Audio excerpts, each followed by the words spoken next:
Hello, in this video I'm talking sketchbooks.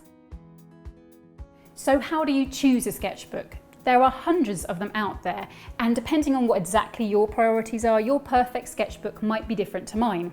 I'm going to run through the things that I look for in a sketchbook so that it performs the best for my specific watercolour method, and I'll show you a few examples of the ones I've tested.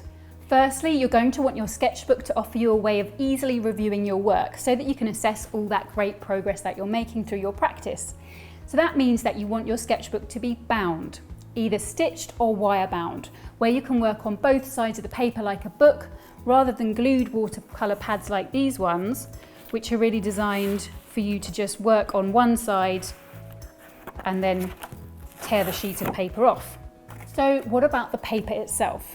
Well, as a reminder, my method is about two things: achieving crisp detail through our brush techniques, and then creating multiple layers of fairly watery paint on dry paper to achieve really realistic tones and hues. For achieving crisp detail, we need paper that's smooth. I'd say that's the most important thing to look for in a sketchbook.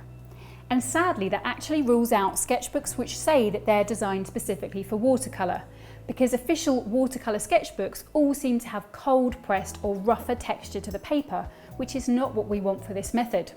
But don't worry, smooth papered sketchbooks do exist, and they're usually called mixed media sketchbooks, which are designed for a combination of wet and dry media, but including light washes of watercolour.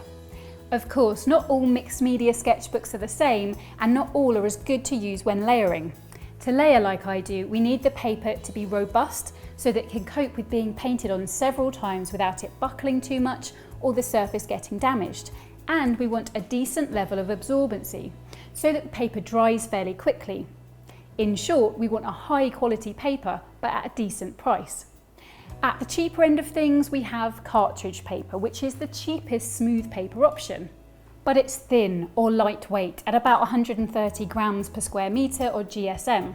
So it's really prone to buckling, meaning that you won't want to paint on both sides of it and your sketchbook will end up being pretty messy looking. So for a cheaper sketchbook, I'd recommend going for a paper that's at least 160 GSM, like this one by Canson.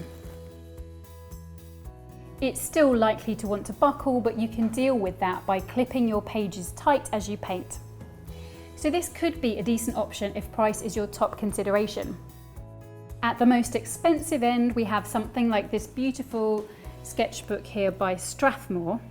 It's expensive because its paper is made of 100% cotton, which makes it absorbent and robust, even though it's actually only 190 GSM. It's lovely to use, but its price means that if you're a beginner, it's probably not the one for you. And though it's beautifully bound, the fact that it's not wire bound means you can't tear a sheet out easily if you make a real mess, so it's not really ideal when experimenting. So when looking at mid-price sketchbooks, I've found that it's best to go with ones offering the thickest possible paper. After testing loads of different ones, and there's a link below this video to a blog post where I run through my assessment of lots of them, I can recommend something like this Zeta series Premium Mixed Media Sketchbook by Stillman & Byrne. The paper is super thick at 270 GSM, making it almost as thick as the paper that I use for my finished paintings. And though it's made with wood pulp, not cotton, the paper has been what's called internally and externally sized, which means that it's been treated to be strong and have balanced absorbency. Plus the sketchbook's wire bound so that you can easily remove pages as well as review your work. So there you have my guide to sketchbooks. I hope this inspires you to start keeping your own. If you need inspiration about what to paint in your sketchbook, remember to check out my online school, which offers you a wealth of subject matter to practice painting. If you've enjoyed this video, please subscribe to my YouTube channel and share it with your friends. And if you'd like to take one of my full-length video classes for free, visit animasonart.com, where you'll find tons of resources to help you pick up your brush and paint the way you've always wanted to. But remember, you won't improve your painting unless you make the time to paint.